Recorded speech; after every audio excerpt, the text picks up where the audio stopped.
o curso de 1971 da Escola Técnica de Enfermeiras, ETE, e conhecemos-nos em 1968, na escola, em outubro de 1968. E eu vinha de Leiria, da zona de Leiria, não de Leiria, mas da zona de Leiria, e fiquei interna na escola, porque a escola tinha um internato para as alunas do curso que eram de sítios que não eram de Lisboa, e tinha alunas externas e internas, e a escola estava um bocado em pânico, porque tinha cursos muito pequeninos, cerca de 16, 14, e nós éramos 30 e bastantes. 30 e éramos um curso muito grande.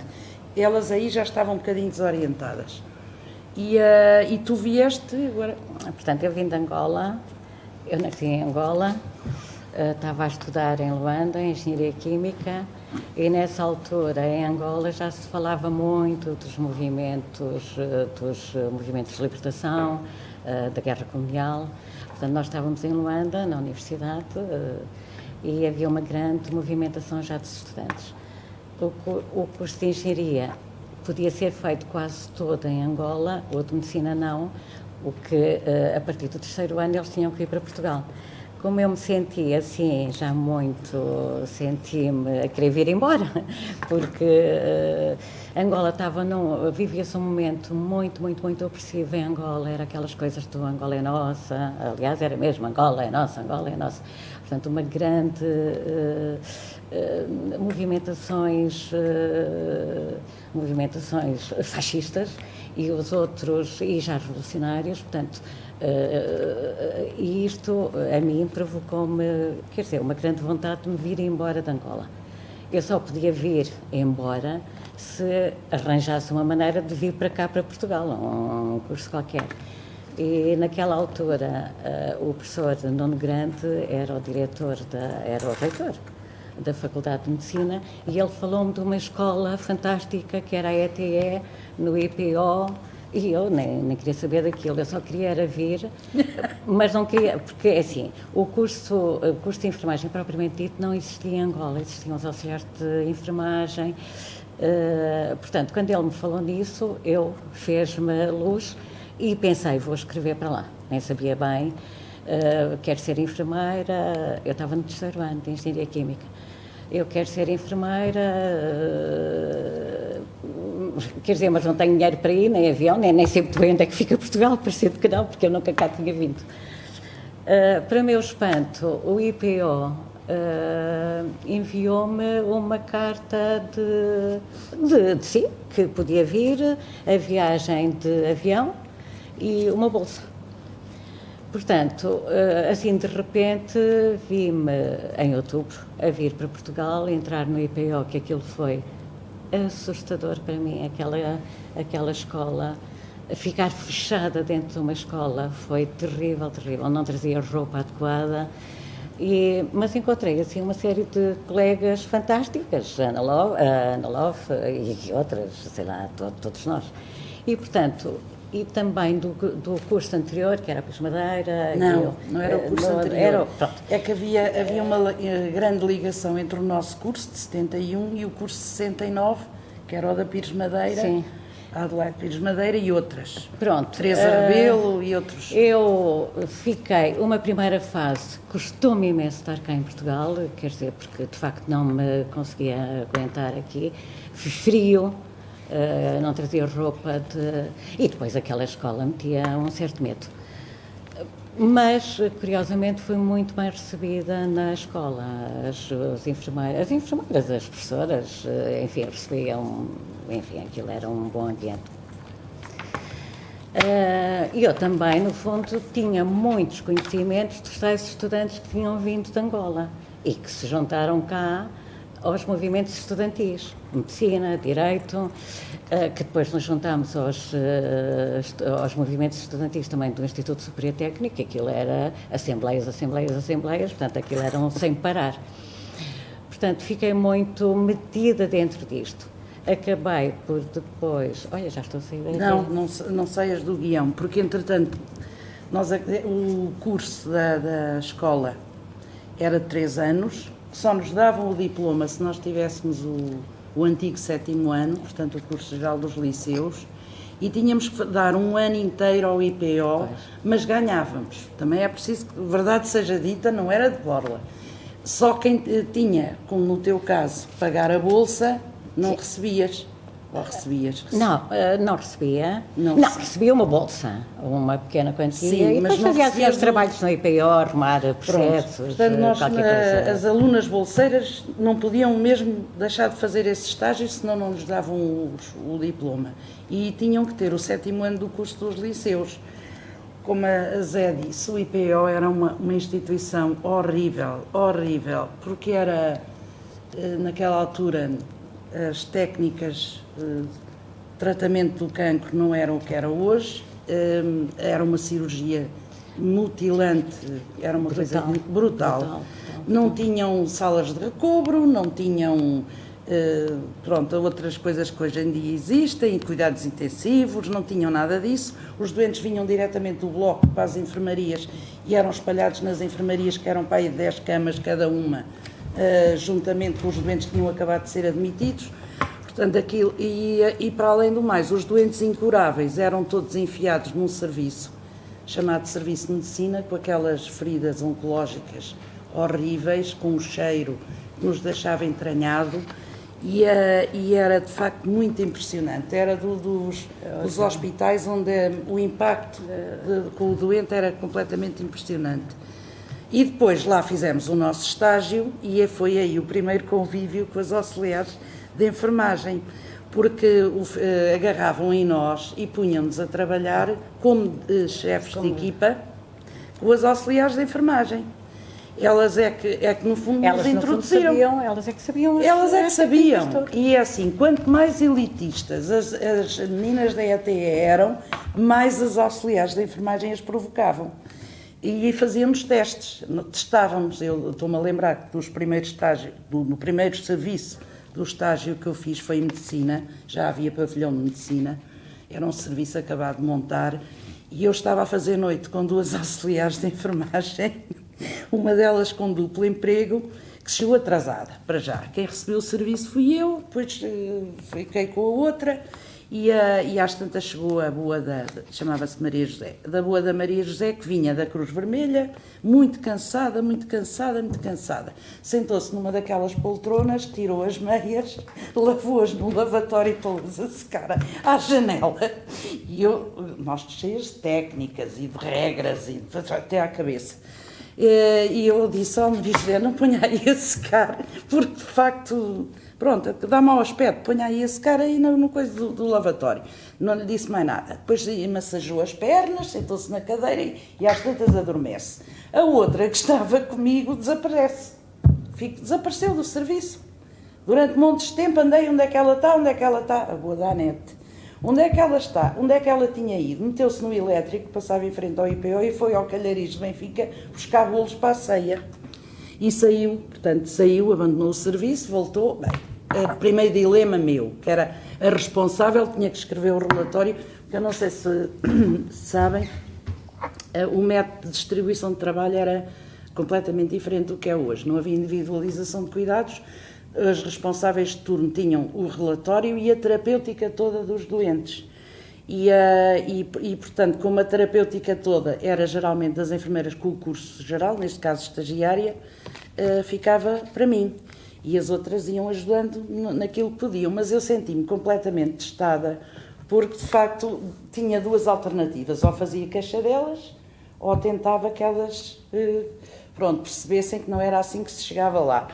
Foi o meu método e foi graças a mim e graças a ele que não me aconteceu nada de mal, porque houve colegas minhas que se armaram em polícias e essas nem queiram saber como é que depois as coisas correram, e houve até alunas da escola técnica que não conseguiram fazer o estágio, desistiram do curso já no fim, porque o ambiente era de tal maneira de confronto entre as auxiliares e as alunas da ETE, que elas não aguentaram a pressão. Algumas, 2 ou 3, que eu saiba, e depois às vezes eram postas à prova, de facto, se era para dar terapêutica, então faz favor, pica aí a veia do doente, e elas não eram capazes, porque o que eu sei deste ano inteiro, e foi um ano muito intenso, quem tinha de facto os conhecimentos e quem dominava as coisas e quem sabia eram as auxiliares de enfermagem. Nós vinhamos cheias de teoria da escola, cheias de regra, fazer a caminha com a técnica, tirar a bolinha de algodão com não sei quê, mas elas é que no fundo nos introduziram nos cuidados e portanto foram as grandes professoras práticas que nós tivemos no início da vida profissional. E portanto, este foi feito o estágio e depois eu continuei no IPO e tu? Então aí é que tu entras com a tua... A minha experiência no IPO foi uma experiência dramática, porque de facto aqueles doentes, o horror da doença e do sofrimento. E no fundo, nós conversávamos muito com os auxiliares de enfermagem. Eu penso que fui muito ajudada pelos auxiliares de enfermagem, o que me também emocionou. Muito isso, porque nós não sabíamos, os doentes não tinham veias, não se conseguia picar nada, quer dizer, morrerem. E, portanto, no fundo, gerou-se ali um ambiente de grande proximidade e de grande confiança. Eu fui muito ajudada, devo dizer, completamente ajudada. Ao mesmo tempo, quer dizer, cá fora, eu já estava metida em muitos movimentos, não é? Quer dizer, estava no MDP, depois fui para o MDP, MDP, não? Sim, MDP, CDE, já, pronto. E aí, quer dizer, nós estávamos focados numa coisa generalista, digamos assim, os direitos para as pessoas, a baixa guerra colonial, pronto. Mas depois eu fui puxada, foi mesmo o termo, fui contactada para me dedicar ou para me focar mais na luta dos enfermeiros. Eu não sabia bem, quer dizer, percebi que era depois a luta dos auxiliares de enfermagem, que estava já muito ativa. Os auxiliares de enfermagem já tinham uma luta muito ativa. Eu não tive contacto com as lutas cá fora com os auxiliares de enfermagem. Tive no IPO, quer dizer, conhecíamos-nos ali. Cá fora, depois encontrei-me, através das pessoas que nos contactaram, com a Inês Campos Costa, e ficámos, no fundo, a trabalhar com Albano Nunes, a trabalhar a luta dos enfermeiros. Pronto. Portanto, eu estava no IPO, mas também já estava muito dentro da revolução, quer dizer, desta engrenagem. Isto foi em 72. Sim. Eu depois... Significa que a vossa consciência enquanto enfermeiras no IPO e tendo em conta a formação que tinham tido, aumentou a consciência o facto de sim. trabalharem com os auxiliares? Completamente. Sim, aumentou completamente. Eu só queria dizer uma coisa, nós enquanto alunas, clandestinamente, porque as professoras não nos deixavam, claro, íamos a reuniões políticas. Tenho a ideia de ir a uma... Com a Pires Madeira, íamos a a grande nossa mentora política dentro da escola foi a Adelaide Pires Madeira. Não sei quais eram os contactos dela, eu sei que ela era do Porto, mas era, não sei, ela contará como é que ela entrou nisto. E lembro que nós tínhamos um professor de ginecologia, que era uma pessoa muito provocadora, chamado Daniel Pinho, pai do que foi agora ministro Manuel Pinho, que está aí nas bocas do mundo. E o Manelinho, a mãe e o doutor Daniel Pinho fomos com a Adelaide Pires Madeira e mais umas quantas alunas a uma reunião que eu nem sei dizer aonde, mas era também em torno de lutas políticas, reivindicações e portanto nós Quando chegou ao estágio e confrontámos a realidade, já tínhamos... Sim, já havia muita consciência de que havia uma... Isto era injusto, que elas ganhavam mal. Injustiça, que, pois...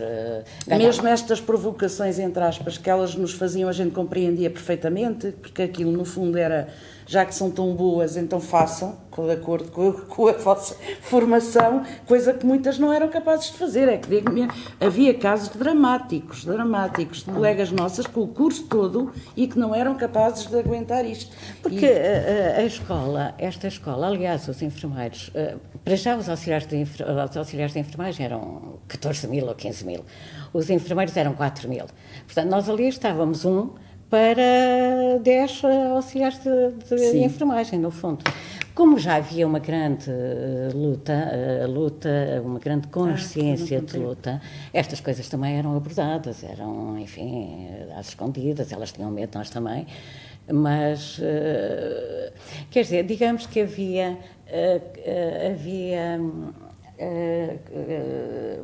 canais em que circulavam afetos, sentimentos e também mensagens. Estou contigo, vamos quando lá. Quando foi a greve de 69 das auxiliares, a Pires Madeira pôs-se ao lado das auxiliares. E quando ela acabou o ano de estágio, não lhe queriam dar o curso e queriam-na expulsar da escola. Nós tínhamos uma superintendente que era muito afetiva e que nos trazia assim nas palminhas. Se não tivéssemos aquela superintendente, tinha a impressão que metade de nós.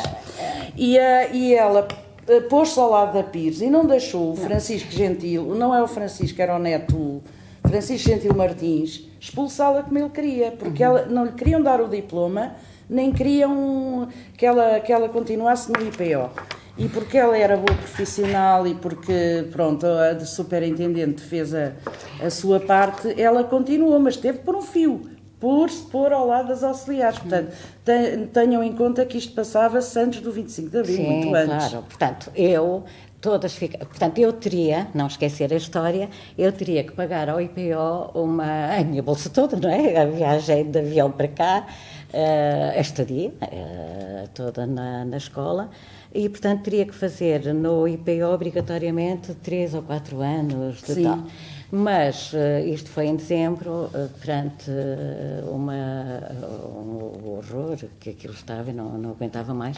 Nós tínhamos tido, não aguentava mais, quer dizer, também queria outras coisas, quer dizer, nós tínhamos tido um professor de psiquiatria que era o Carlos Caldeira e eu, em janeiro, no dia 2 de janeiro, assim sem nada, fui à minha superintendente, a enfermeira Jordão, e disse-lhe, acabou, eu vou sair do IPO, eu pago o que estiver a dever ao IPO, e ela disse, ai meu Deus, não, eu vou-me embora, vou para o Júlio de Matos, portanto isto foi quase um triplo choque para ela. Pronto, mas deixou-me sair, mediante o pagamento de não sei quanto por mês, mas depois até como fui muito boa aluna, deixei de precisar de pagar essa dívida que eu tenho para com o IPO. E fui para o Júlio de Matos. Portanto, inseri-me noutra luta, que foi a luta da psiquiatria. Portanto, vamos lá ver. Eu penso que isto é interessante porque existiam muitos enfermeiros da psiquiatria, que eram todos quase auxiliares de enfermagem, e, portanto, eu ali tive outro banho de lutas dos auxiliares de enfermagem, que ali eram mesmo só auxiliares de enfermagem, quase muitíssimo poucos enfermeiros, outro banho e pronto, e depois foi a luta na psiquiatria, direitos dos doentes, aquilo era um ambiente, asilos, alienação. Portanto, fiquei dentro da psiquiatria e da psiquiatria e das lutas. Estávamos longe, quer dizer, estávamos neste andar já muito vivido em termos de pensamento, de mudanças, antes de 25 de Abril. Deixa-me só dizer, paralelamente a esta experiência que ela teve, eu fui trabalhar para o curso de auxiliares de enfermagem do IPO. Este curso de auxiliares de enfermagem do IPO tem uma história muito curiosa, porque é assim, todas as escolas de enfermagem tinham que ter curso geral e curso de auxiliares. O que é que aconteceu ali com a célebre ETE? Não quis fazer o curso de auxiliares e passou para o IPO. Conseguiu fazer isto porque já estávamos desde o início no Ministério da Educação. O IPO foi criado no âmbito do Ministério da Educação e assim continuou. E portanto, com portarias e decretos e coisas, quem ficou encarregado de administrar o curso de auxiliares de enfermagem não era a ETE. Eu até tenho aqui uma pesquisa que o enfermeiro Oscar Ferreira fez e encontrou os argumentos que foram utilizados na altura, e então nós, enfermeiras do IPO, tínhamos que fazer, tinham umas quantas, iam ministrar o curso de auxiliares. Quando eu lá cheguei, tínhamos duas equipas, uma jovem e uma menos jovem. A mais jovem, lá está outra vez a boa da Adelaide Pires Madeira, que fui encontrá-la com mais 2 ou 3 colegas, e isto começámos a notar que aquilo não se dava formação nenhuma às auxiliares. Era um horror, porque elas iam para os serviços, telefonavam as coordenadoras dos serviços: ai, tenho falta de pessoal, podias-me mandar para cá 3 ou 4 alunas? E lá iam as desgraçadas das alunas colmatar necessidades de pessoal. E começámos numa grande revolta, mas uma revolta um bocado clandestina. Porque o que é que nós começámos a fazer? A tentar estruturar um curso de auxiliares de enfermagem clandestinamente. Reuníamos na casa da Pires Madeira e mais umas colegas na Rua Barão de Sabrosa, aos fins de semana, e íamos, dissertando sobre a luta dos auxiliares, a formação dos auxiliares, como é que nós podíamos dar a volta lá no IPO à formação dos auxiliares, e estruturámos uma proposta muito bem feita, que não foi aceite. A primeira não foi aceite, e o que teve como consequência a Pires Madeira perder a cabeça e pedir para ir para o bloco operatório. Pronto, ao menos lido com ferros, não estou a lidar com pessoas. Dizia ela que já tinha muito mau feitio naquela altura. E então continuámos a mesma equipa lá no curso de auxiliares, e às tantas, a bem, com um bocadinho mais de fair play, um bocadinho mais de diplomacia, conseguimos estruturar o curso de auxiliares para um ano, como estava na portaria que o criou, com experiências fora do IPO.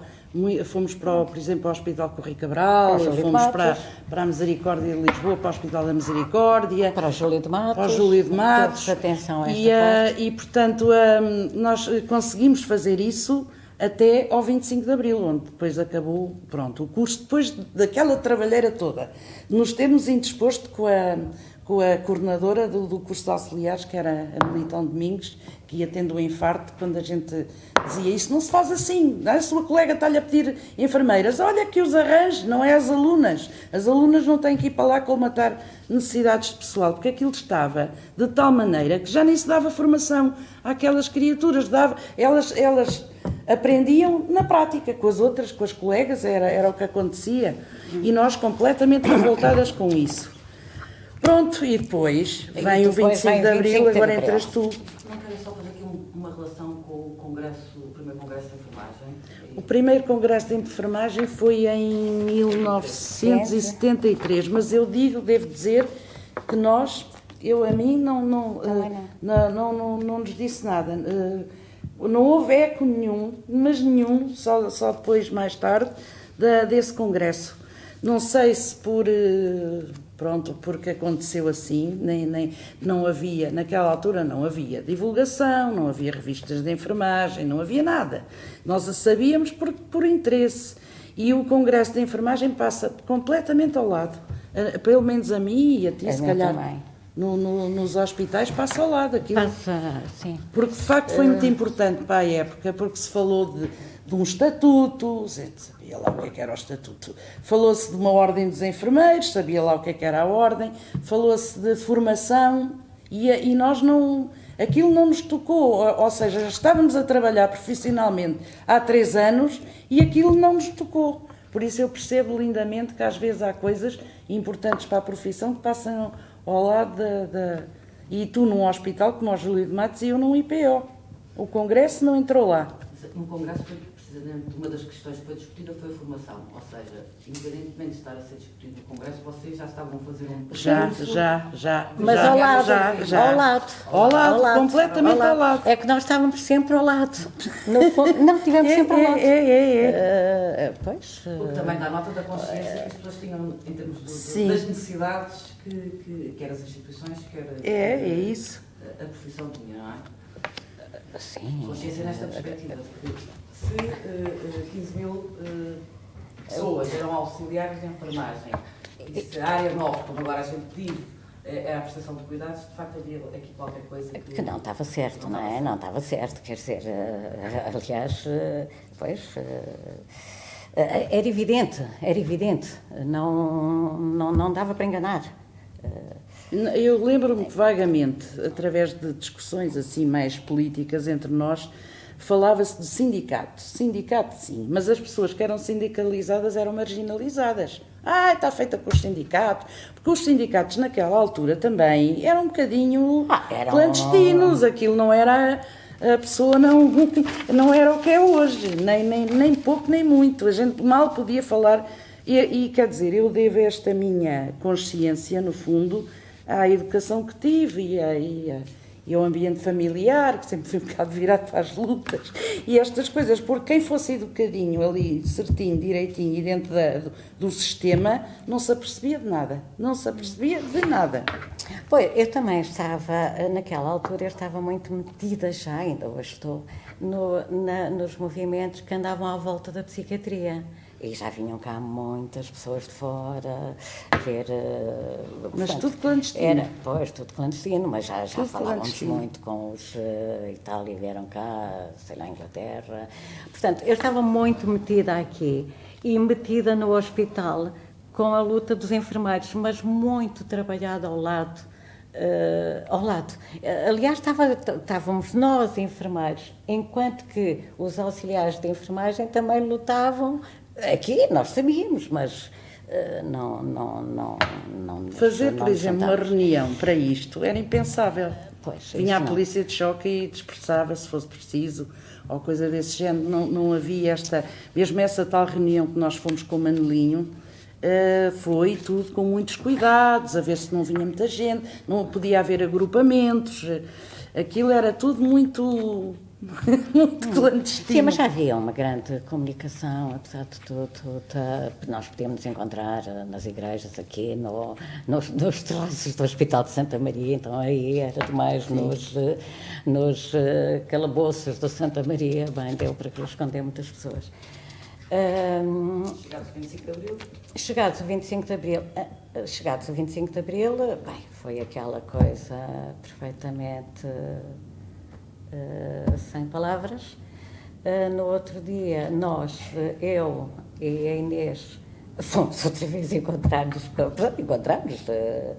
com o Dito Albano Nunes.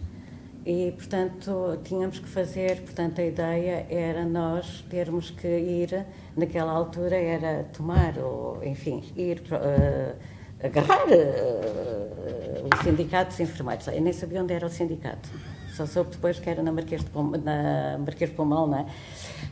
Fomos lá, eu e a Inês, ver onde é que era o sindicato.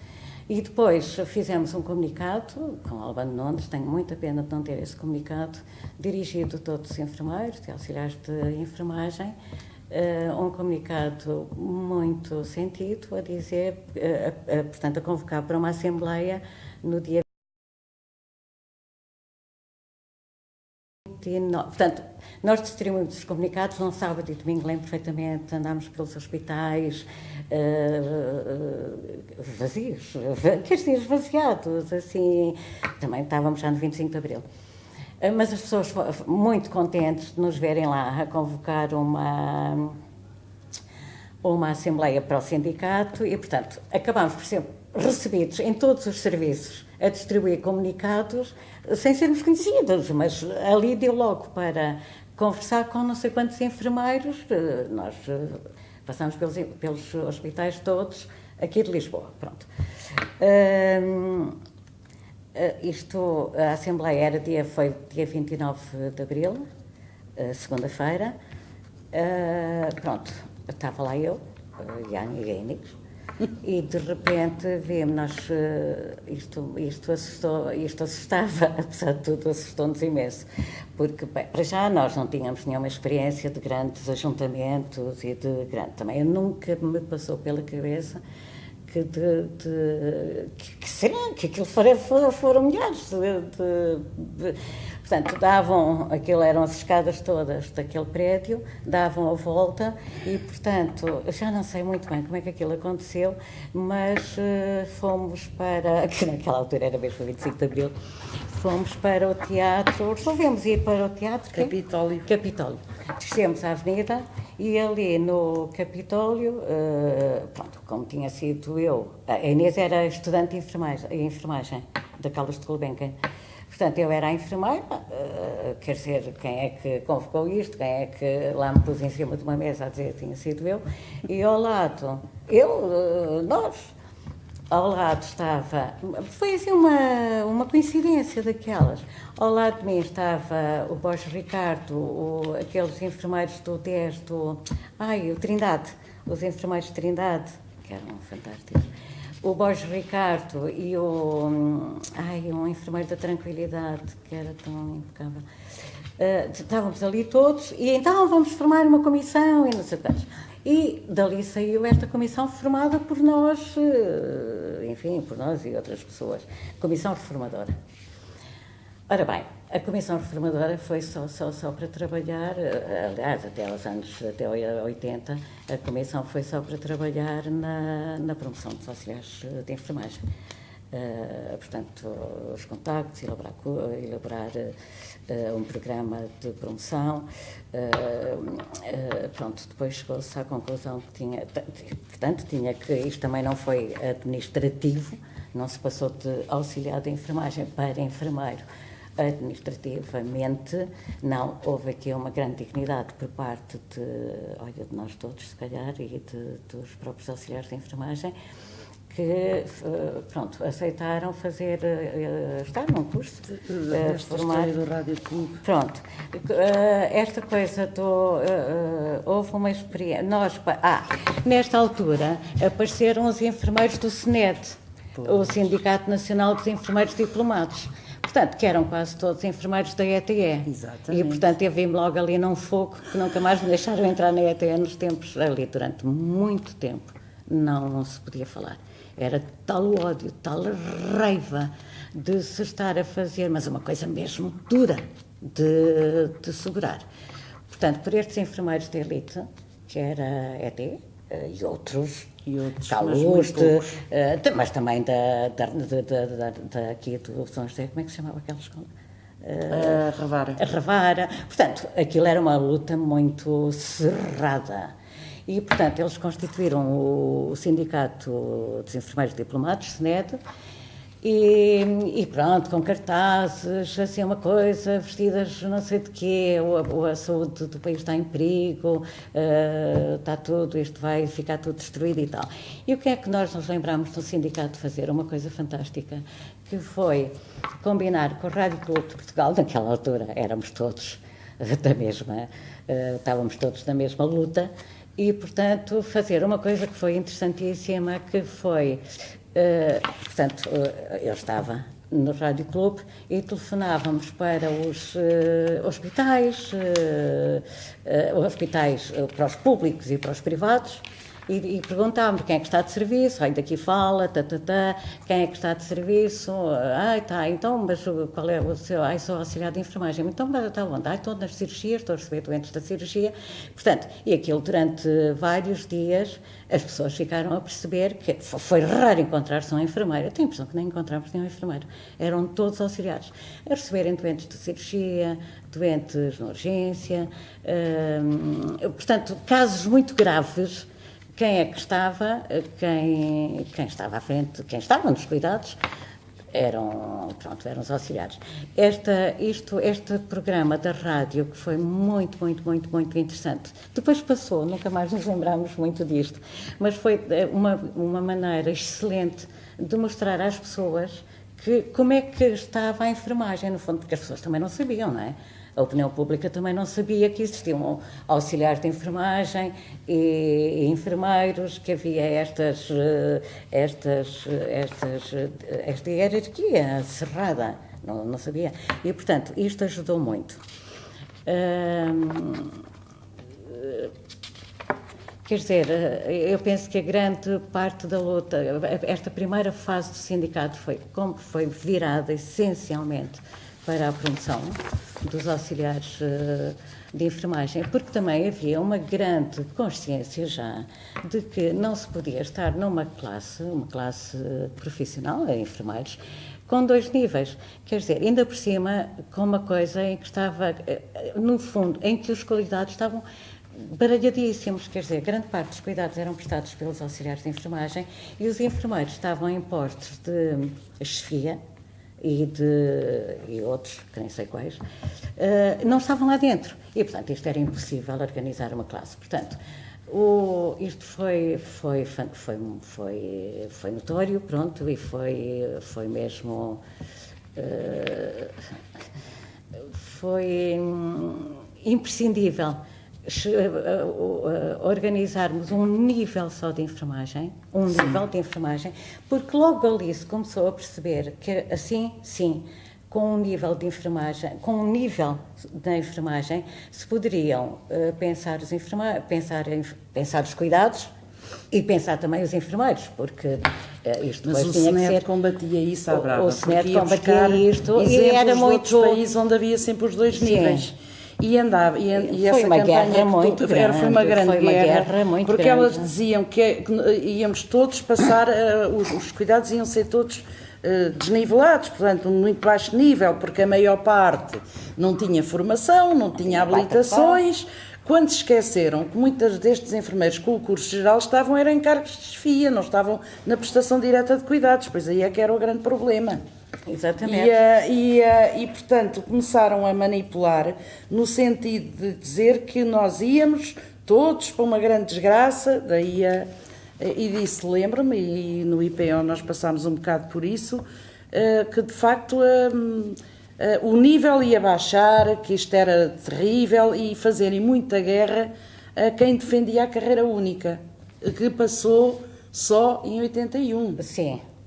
Só passou em 81, com grande força dos sindicatos, mas de facto, e contra a maré. Tanto que esse SNED, depois às tantas, quando já viu que não tinha, ele dissolveu-se. O SNED depois acabou.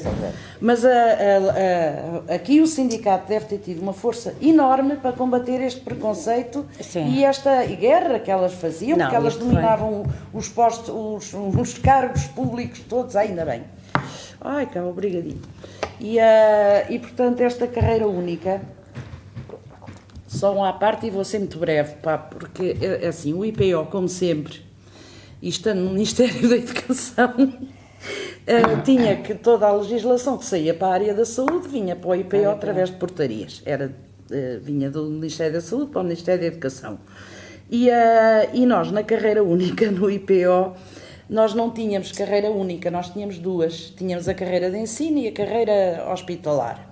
A carreira de ensino eram as meninas todas formadas pela ETE, porque como eram professoras das auxiliares, nós tínhamos ali um grande corpo docente, que eram todas as auxiliares. Eram todas. Era auxiliar monitora, depois havia a monitora e a monitora-chefe. Portanto, era tudo o que era ETE, era tudo carreira de ensino. Tudo o que era dos outros era de carreira hospitalar. O que também gerava uma grande luta e uma grande com os outros enfermeiros, porque nós tínhamos enfermeiras subchefes, ainda havia o cargo de subchefe. Exato, e nós éramos auxiliares de monitor. E nós éramos com os outros enfermeiros estavam na hierarquia. E a carreira de ensino sempre foi melhor paga do que a carreira hospitalar. Pronto. Nós, quando houve a carreira única, e isso também depois veio pôr um ponto de ordem, eu estava nessa altura na direção dos serviços de enfermagem e a diretora de enfermagem da altura pediu-me para eu fazer um estudo como é que se articulavam as duas carreiras no IPO. E eu lembro-me, eu deitei aquilo tudo fora para a estúpida. Fiz um estudo, nós tínhamos muitos enfermeiros. O IPO era um privilégio. Era a escola? Não, e não só. Tinha muito pessoal de enfermagem. Aquilo, o Ministério da Educação não punha limites, não punha nada. Aquilo viveu-se à grande e à francesa. Eu não quero mentir se nós não tínhamos para aí 300 e tal enfermeiros no IPO na altura.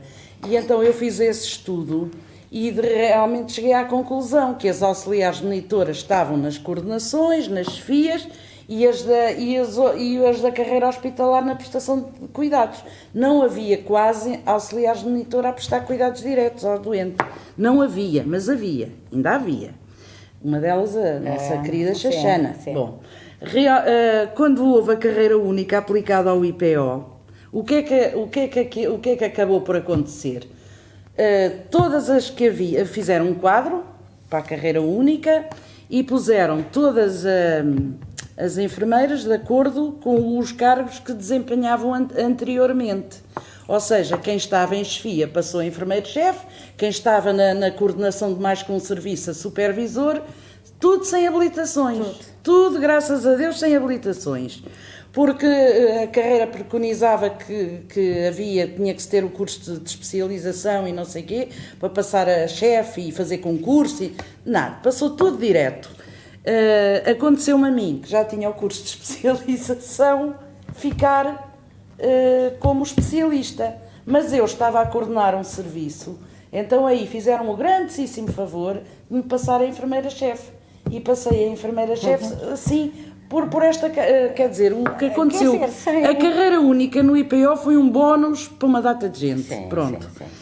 Aplicada com este critério de um quadro feito à medida dos lugares que já existiam e dos serviços que já existiam.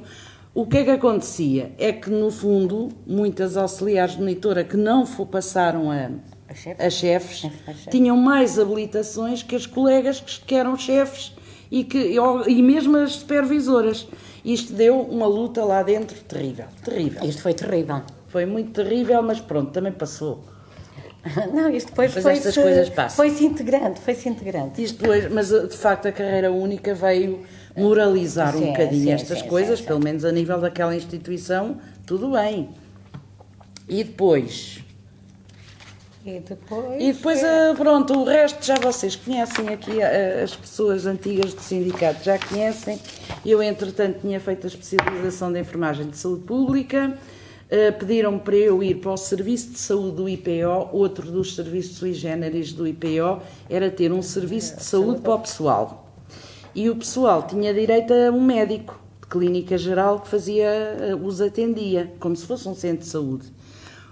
Quando eu e uma colega minha, a Margarida Pontes Carreira, fomos para o serviço de saúde, vimos o caos perfeito. O caos perfeito eram cerca de 2.000 funcionários, que ainda por cima as fichas clínicas, os processos clínicos dos funcionários estavam arquivados por ordem de apelido. Que nunca vi um ficheiro organizado por ordem de apelido. Ainda por cima as pessoas casavam, divorciavam, se mudavam. Então o que é que nós resolvemos fazer? Um chamado levantamento de área. E começámos a pegar processo a processo, em horas extras, sem ninguém pagar, para além do horário normal de trabalho, e fizemos o chamado levantamento de área daquela gente toda. E as conclusões a que chegámos foram terríveis, porque a média etária do pessoal do IPO era elevada. As pessoas sofriam muito de doenças de reumatismos, pronto, como é que isto se chama? Reumatoide? Não, nem era reumatoide, coisas do âmbito... Sim. Era a primeira causa de morbilidade daquela gente. A segunda causa, e aí é que a gente ia caindo para o lado, era a psiquiatria. Eram doentes psiquiátricos. Ora, uma série de gente com problemas psiquiátricos a tratar de doentes era terrível. Nós íamos... E mais, eu depois como gosto muito destas coisas, fiz um estudo sobre o pessoal da enfermagem, que era o primeiro mais atingido eram os auxiliares. O segundo eram os enfermeiros. Os diretos. Estavam direto. O segundo eram os enfermeiros. 20% do pessoal da enfermagem na altura tinha doença psiquiátrica. 20%. e eu fiz um estudo de investigação na altura e fiz uma amostragem ainda grande, com entrevistas, e cheguei à conclusão que aquilo era o chamado ciclo vicioso, que se compreende perfeitamente. O hospital não descansa, dá preocupações, as pessoas veem coisas horríveis, chegavam a casa, maltratavam as pessoas, portanto aquilo era a pescadinha de rabo na boca, portanto a pessoa estava completamente era de tal maneira grave este problema da doença psiquiátrica no pessoal do IPO, que nós arranjámos para o serviço de saúde um psiquiatra só para os atender. Escolhemos, foi mal, mas pronto. Porque o psiquiatra era muito medicar. Nós tínhamos casos gravíssimos. Tínhamos, por exemplo, uma enfermeira esquizofrénica que ouvia vozes a tratar de doentes. Uma rapariga nova. Não podia ser... O que é que se fazia ali? O que é que uma pessoa faz?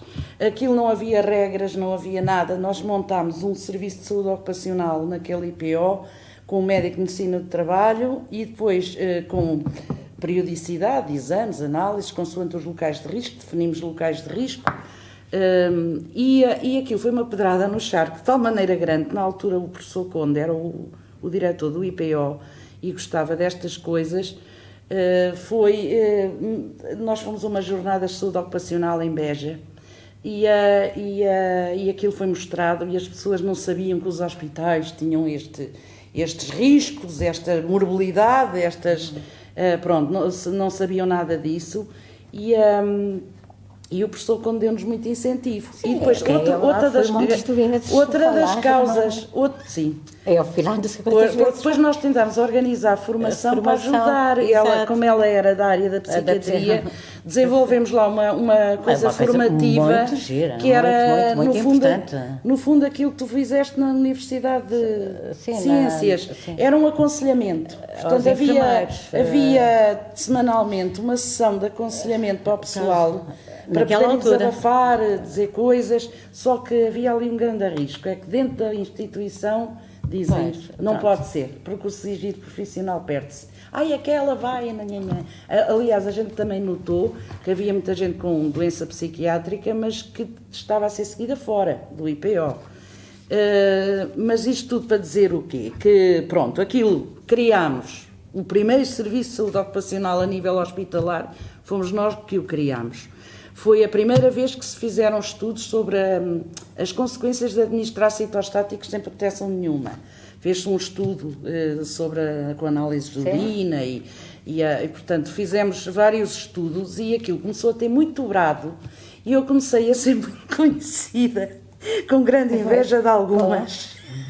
Porque começavam-me a chamar para tudo que era hospital, para tudo que era serviço, para tudo que era sítio, porque pronto, estava tudo a começar, era novidade, isto do burnout, as consequências dos citostáticos, o IPO foi o primeiro a ter câmaras de fluxo de ar laminar, pronto, uma série de inovações que a gente conseguiu trazer para aquele hospital e mais ia pôr nas bocas do mundo. Fizemos, por exemplo, outra coisa que nós notámos é que o pessoal do IPO tinha muito mais cancro que o pessoal do outro lado. A gente comparou com uma empresa que era a ANA Transportes Aéreos. Sim, porque a gente depois a nível eu também era sócia da APE e a nível da APE a gente fez um grupo de enfermeiros que trabalhava nesta área da medicina de trabalho, juntou-se e trocou experiências.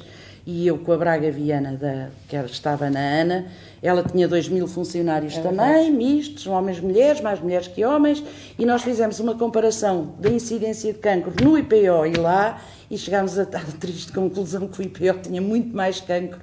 Porquê? Provavelmente porque havia radiações sem vigilância, não havia proteções. Não é porque, como diziam alguns funcionários, isso era um mito que corria lá muito no IPO, que era contagioso. Os próprios funcionários do IPO tinham muito este mito na cabeça que o cancro é contagioso e nós tentámos combater. Mas também por uma razão, é que o pessoal da ANA era mais novo que o pessoal do IPO. Pois o pessoal do IPO foi-se renovando.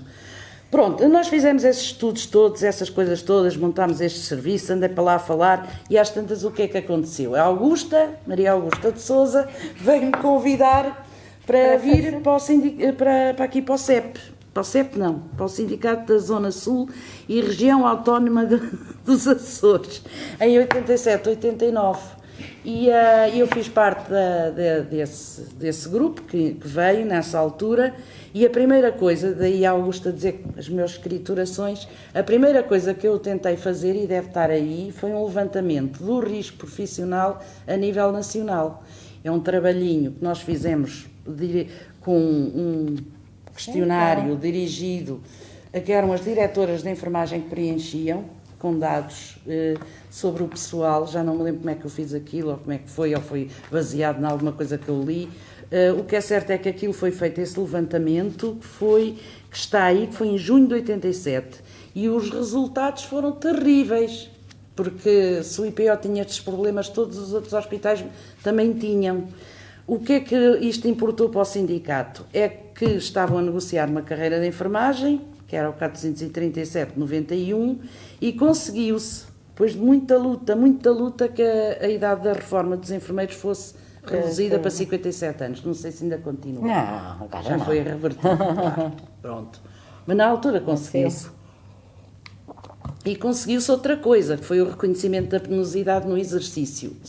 Não queriam em todo lado, só queriam em determinados hospitais, só queriam em determinados serviços, e mesmo assim acho que nos serviços não se conseguiu, de oncologia e psiquiatria. Pronto, estas duas coisas que se conseguiram na carreira foi de facto devido ao estudo que o sindicato fez e à divulgação do risco, da existência de risco profissional, com dados objetivos, que de facto isto não é só dizer que era provar que havia, e com algumas contribuições modestamente da minha parte e do próprio sindicato.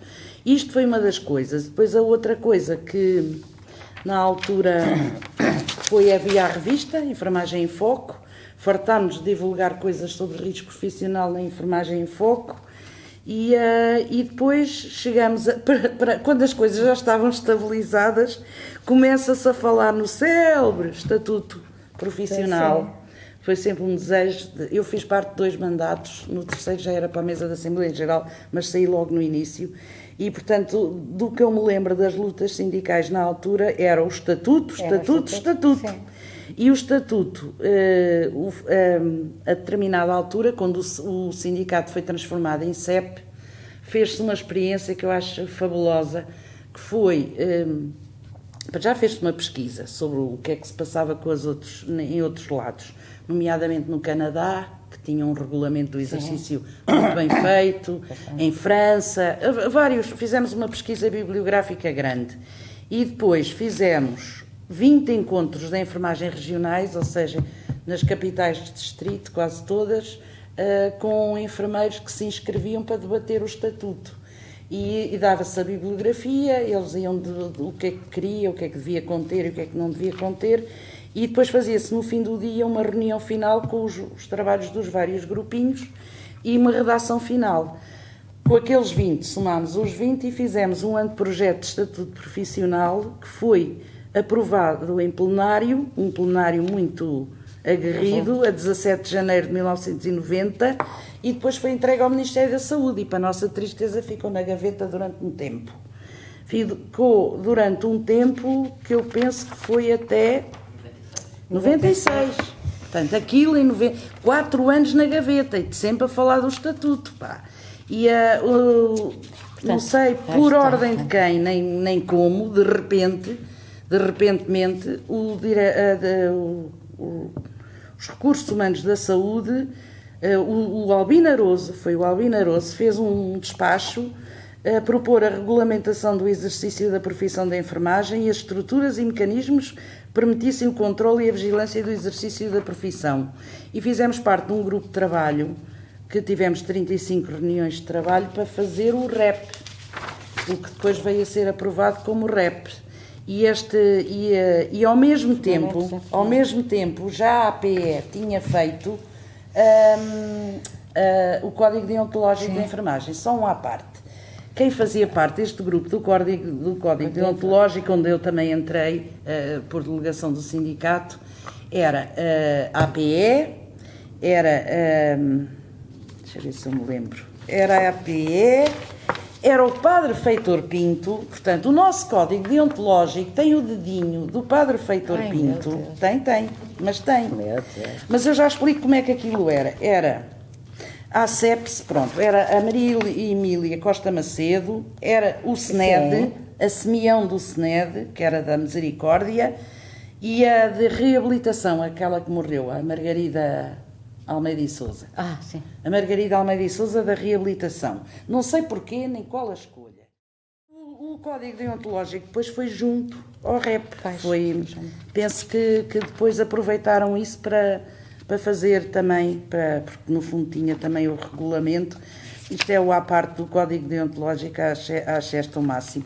As reuniões nos recursos humanos, pronto, foram 35, com algumas piadas à mistura da Marília Viterbo Freitas, não sei porquê, sempre muito contra o CEP e não sei o quê, o CEP e sobretudo com o Paulo Catarino. Ela detestava o Paulo Catarino.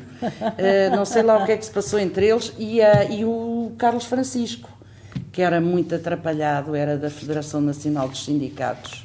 Era, pronto, o Ifme Azevedo e coisas assim, e o Carlos Francisco não dava duas para a caixa.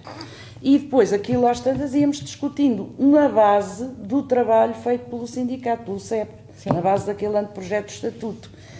Íamos discutindo. Quando chegou à fase das ações dependentes e interdependentes, elas queriam dependentes, interdependentes e eu pronto, fartei-me de vender o meu peixe, não consegui, na próxima reunião foi a Augusta defender e defendeu bem, porque aquilo depois saiu.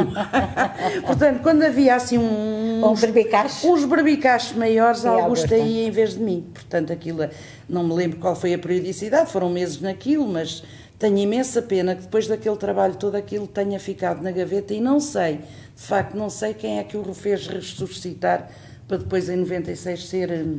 Deve ter sido vocês, aqui no sindicato, mas não, pronto, perdi, porque depois a seguir, praticamente a seguir. Outra coisa que eu queria realçar é que na APE... Só para dizer que em relação ao REP, nós continuamos a luta do pois. REP e a determinada altura, quem dá também um grande apoio é a Maria José Nogueira Pinto. Está bem. É publicado com Maria de Bem logo no seu primeiro. Está bem, pronto. Está bem, porque eu depois perdi... Aquilo ficou na gaveta esses anos todos. E pronto, isto é assim. Já agora, que se está a falar da Maria José Nogueira Pinto, quem trabalhou o documento dos auxiliares de enfermagem para a promoção, o documento de promoção, foi a Leonora Cassis. Foi a Leonora Beleza. A Leonora Beleza. Eu acho que isso é interessante, porque ela ficou muito...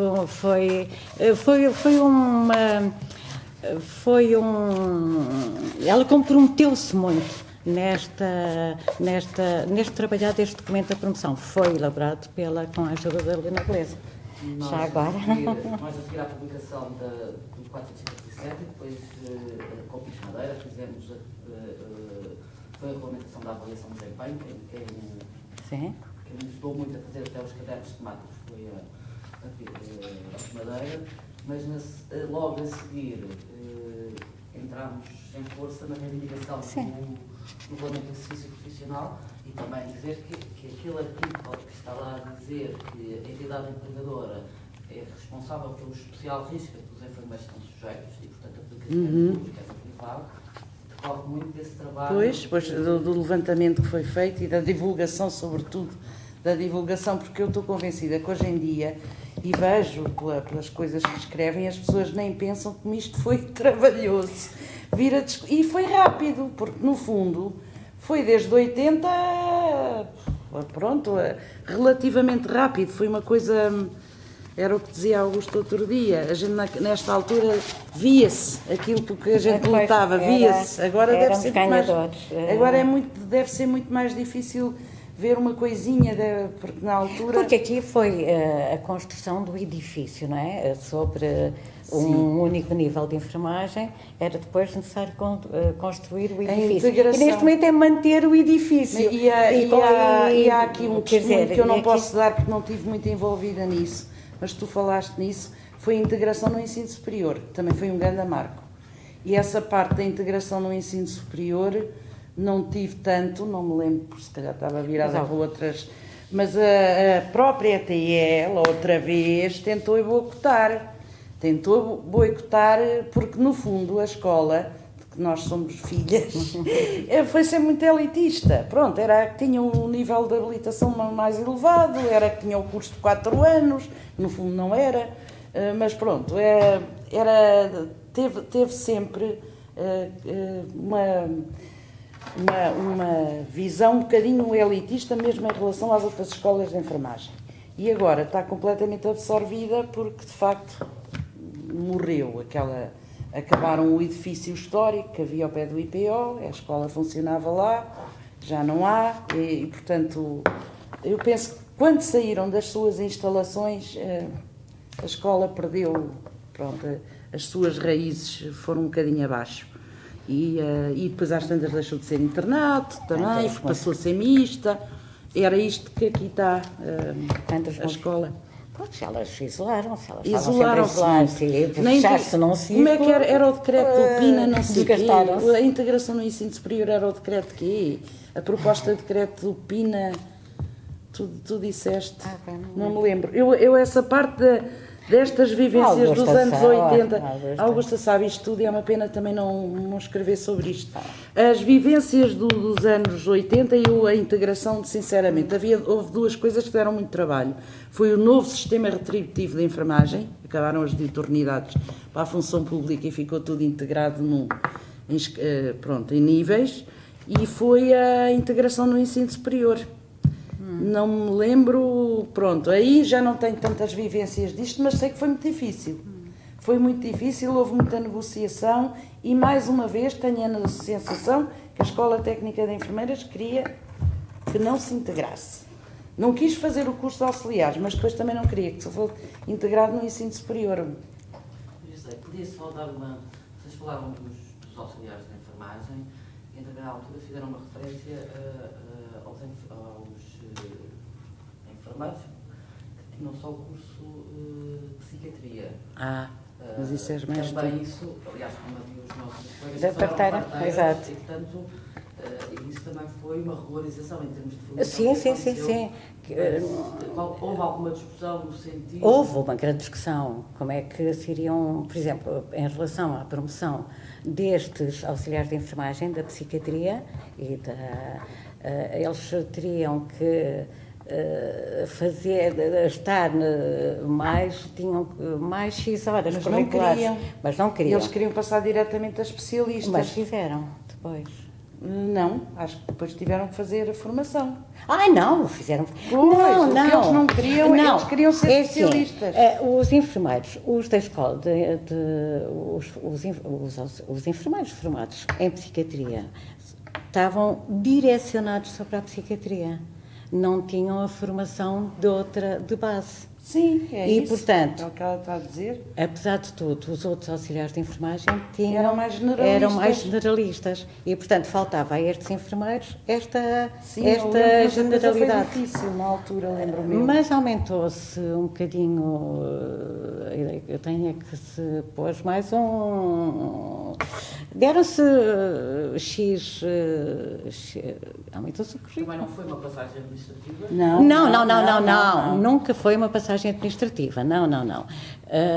Com estes enfermeiros eles tiveram que fazer não sei quantas mais horas, mas isso foi muito discutido e pronto. Mas depois as pessoas acabaram por aceitar e até acharam que tinha sido muito importante. Eu estava no porque sindicato. estas pessoas acabaram por passar por outros serviços, porque quer dizer, a psiquiatria, a saúde materna, pronto, apesar de, enfim, são as parteiras, estão em hospitais e tudo. A psiquiatria estava muito... Até acho que o Telhal fazia formação, não era o Telhal que fazia uma formação e depois as pessoas saíam enfermeiros psiquiátricos. Sim, e o Júlio de Matos fazia formação. Também. Mas as pessoas, no fundo, estes profissionais eram formados só para aquilo.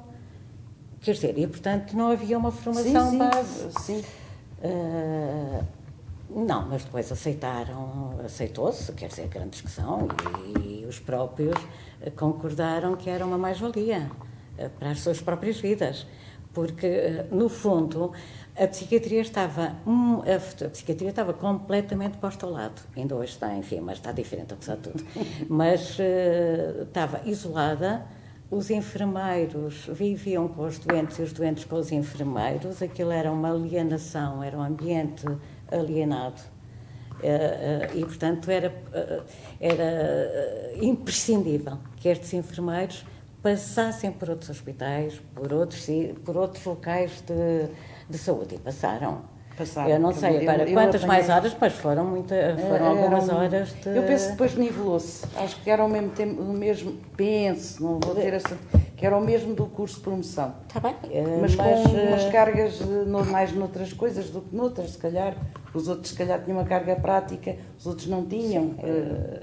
O curso de promoção era mais teoria e não sei. Eu sei que na altura começou por ser mau, porque eles queriam passar diretamente. Mais uma vez as escolas elitistas se bradaram aos céus e nessa altura já havia mais, porque havia mais especializações e mais lados. E eles depois acabaram por ser integrados como o curso de promoção normal. Os da psiquiatria? Sim. Sim, mas tinham mais tempo. Pois. Tinham mais tempo que os outros. Mas, quer dizer, eu, olhando para trás e olhando para a injustiça que aquilo foi, os auxiliares de enfermagem andarem ali, não sei quanto, bem, toda a vida, a trabalharem desta maneira, a forma... houve uma enorme consciência também na capacidade que este grupo teve de se promover. Portanto, eles no fundo subiam a pulso, não é? Eles subiam a pulso, tinham que aprender aquelas coisas todas a pulso, já tinham nenhuma formação. Mas depois deu-lhes isso eu senti muito. Sim. Era um gozo, deu-lhes um gozo muito grande estarem nestes centros de formação, todos nas os hospitais escolas, tiveram que todos organizar. os hospitais tinham centros de formação. E isto depois também como sempre, estes grupos introduziram novas dinâmicas nos hospitais. Em que? Em 10 anos? Nem tanto. Não, nem tanto. Nem tanto. Em 82, eles fizeram, acho que estava feito. E fizeram questão em fazer. Não, isso foi muito interessante. E aí foi muito giro, porque depois sobrava para aí um enfermeiro de segunda classe. E as pessoas faziam força. Residual. E as pessoas faziam força.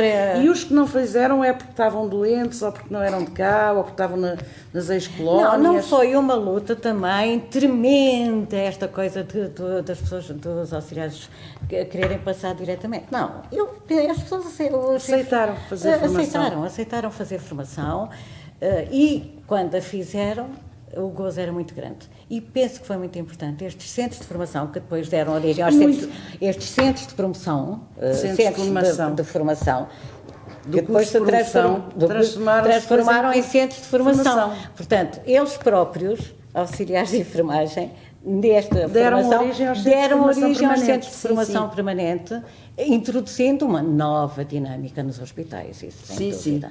Uma enorme dinâmica de diálogo, de comunicação. Houve muito enfermeiro, passou enfermeiro, depois a graduada, a especialista, tiraram especialidades. Houve muita gente que se promoveu a partir da auxiliar de enfermagem.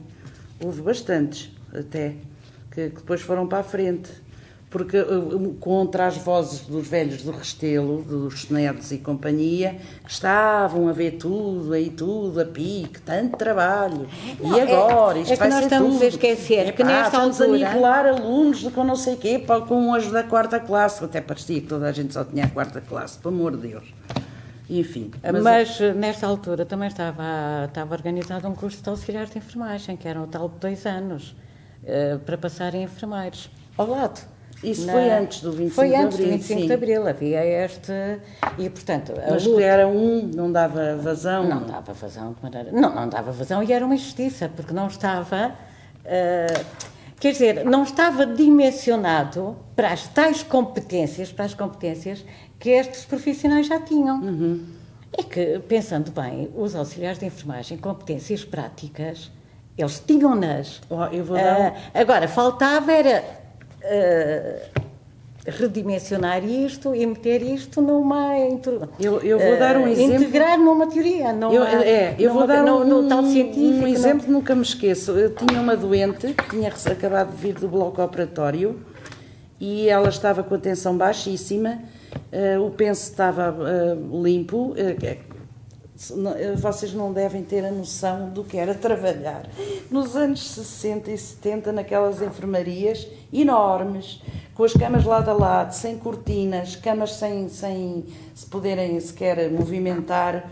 E eu essa doente tinha vindo do bloco operatório e uma auxiliar de enfermagem viu, eu estava a dizer, estas tensões estão a baixar, a doente está pálida, não sei o quê, a pulsação está muito... E ela disse, é uma hemorragia, é de certeza, chamei o médico. E foi, portanto, e ela foi para o bloco outra vez, se não tinha morrido, foi a própria. Ana Maria Magalhães, a auxiliar. Não haviam saber, prático, Eles haviam saber. Olhou para a cara da doente e disse, chame já o cirurgião, porque ela... É prático, é aprendido no fazer da coisa. Era. Elas E com tinham a mão na experiência. massa, elas tinham, eram elas que punham a mão.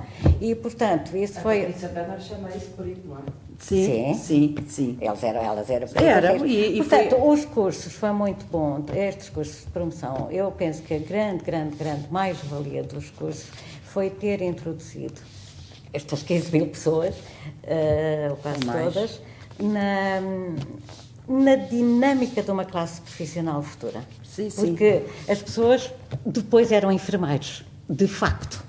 Não eram assim, porque havia, e nós sentimos um bocado isso, no início no IPO, havia muito enfermeiro e o auxiliar. Sim, pois não. O enfermeiro e o auxiliar, porque eu de facto, e ali naquela instituição, as enfermeiras estavam todas na área das coordenações, portanto, pronto, já expliquei.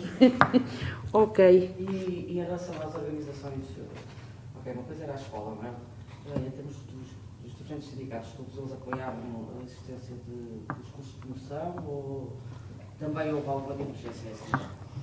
Quer dizer, eu fui presidente da mesa da Assembleia Geral a partir não sei, nos últimos anos até 81. E as assembleias eram extremamente complicadas.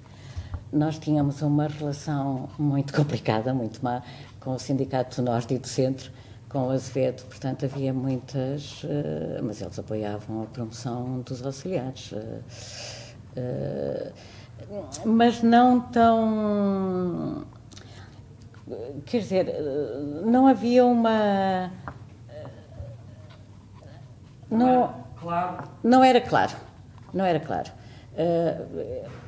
Eu penso que a promoção, portanto, a organização da promoção foi possível a partir de Lisboa. E, portanto, inundou os outros sindicatos. A ideia que eu tenho, na altura, é que a gente mal ouvia falar do sindicato de centro, então... E o Porto. E o Norte. E o Azevedo vinha para cá e havia assembleias assembleias terríveis. Mas não era... pronto, era assim uma coisa. Agora, de facto, o ativo era o ativo, e de onde isto partiu, foi de Lisboa. Isso não tenho dúvidas nenhumas. Porque também era onde estava a luta mais... quer dizer, os próprios auxiliares de enfermagem estavam muito mais organizados cá em Lisboa. Capital. Não é pois, naquela altura. Não, ia, se calhar, pronto, meio mais aberto, apesar de tudo. Havia mais troca de informação. Não, o Sindicato do Norte foi sempre um sindicato muito diferente do nosso, do Sindicato... Do Sul. Do Sul? Do Sul, muito diferente. Eram muito mais, pronto, pode-se dizer, eram conservadores, um pensamento muito rígido. Não sendo da ETE, gostavam muito da hierarquia, mas camuflada de grandes... Mas a ETE exportou para o Norte alguns enfermeiros também. Poucos, porque na altura ficavam-se mais aqui por Lisboa. Quando abriu o IPO do Porto, aí foram muitos para o Norte, depois acabaram nos... Não lembrar da Adelaide Chedas, que foi para aquele de Matosinhos. Mas a relação com os outros sindicatos, com o Sindicato do Norte e do era muito complicada. Era complicada, não se conseguia introduzir. estava-me a tentar Por lembrar isso é qual que era a foi escola bom do ter-se Norte. constituído. Quer dizer, Mesmo as aliás, próprias escolas de enfermagem não tinham Não. o mesmo poder nas movimentações e nas coisas que dizia que as escolas do Sul. Aliás, A escola do Porto. por alguma razão, e que foi por esta, que não havia possibilidades de integrar os enfermeiros portugueses, que depois veio a ser criado, penso eu, veio a ser criado Foi. o Sindicato dos Enfermeiros Portugueses, quer dizer, porque era impossível o diálogo com os outros sindicatos, era muito difícil, muito difícil. Eu, para mim, não é por estar aqui neste sindicato, aqui nesta sala, eu penso que depois a Augusta entrou no sindicato, penso que em 83, acho, 8. Eu saí nesta altura, foi na altura. E eu, pronto, se calhar pela formação que ela tinha ou qualquer coisa, ela introduziu também aqui uma dinâmica muito própria no pensar da enfermagem, nesta consciencializar o que é isso de enfermeiros. Ter uma visão e eu mais penso que isto foi abrangente e mais muito global. abrangente. É uma pessoa Que a que Augusta pensa tem. muito bem os enfermeiros na comunidade. E isso penso que foi muito importante, porque também proporcionou a que esta forma de dialogar entrasse também em muitos... entrasse no imaginário dos enfermeiros. Porque o imaginário dos enfermeiros é muito conservador. Nós estamos aqui a ver uma série de divisões dentro. Portanto, tem 30 anos, 40 anos, pronto, esta única, A carreira única é de 81. este nível único. E, portanto, apesar de tudo, as direções, mas introduziram uma forma de pensar os enfermeiros, muito mais que as escolas de enfermagem. Sim. Muito mais que as escolas de enfermagem. Isso sem dúvida.